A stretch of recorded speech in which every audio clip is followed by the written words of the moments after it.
Hi hello எல்லோரும் எப்படி இருக்கீங்க? சண்டே மார்னிங் நம்ம மாடி தோட்டத்துக்கு வந்து போயாச்சு.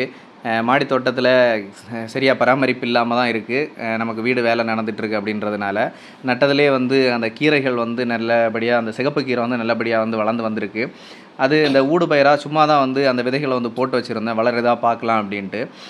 நல்லபடியாக வளர்ந்து வந்துருச்சு. நம்ம மாமரம் நட்டிருந்தோம் இல்லையா, அதுக்கு மூட்டிலே வந்து பார்த்தீங்கன்னா நிறைய நட்டு வச்சுருந்தேன்.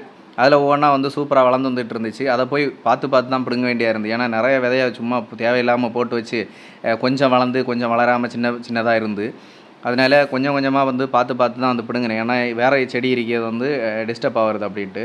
பிடுங்கின போதே வந்து நல்ல சந்தோஷமாக இருந்தது. ஏன்னா அதை பார்க்குறதுக்கு வந்து நம்ம வேறு எந்த கெமிக்கல் உரமும் இல்லாமல் நல்ல உரமாக போட்டு வந்து வளர்த்தணும் அப்படின்றதுனால பார்க்குறதுக்கு வந்து சூப்பராக இருந்து.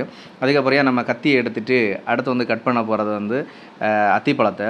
இது வாங்கும்போதே வந்து இந்த காயோடு தான் இருந்து வாங்கி வந்து ஒரு மாதத்துக்கு மேலே ஆயிடுச்சு. இன்றைக்கி வந்து ஓரளவு பழுத்தமாக இருந்துச்சு. ஒரு 2-3 நாள் கூட விட்டுருந்தோன்னா இன்னும் சூப்பராக பழுத்து வெடிச்சிருக்கும்.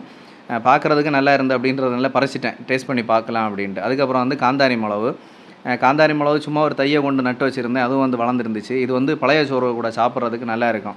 நல்லா பழுத்திருந்து அப்படின்றதுனால அதையும் வந்து நம்ம அறுவடை பண்ணியாச்சு. இன்றைக்கி அறுவடையில் வந்து முதல் முறையாக வந்து கீரை, ஒரு அத்திப்பழம், கொஞ்சம் காந்தாரி மிளகு வந்து அறுவடை பண்ணியாச்சு. இன்னையோட வந்து இன்னைக்குள்ள அறுவடையை முடிச்சாச்சு. Happy gardening.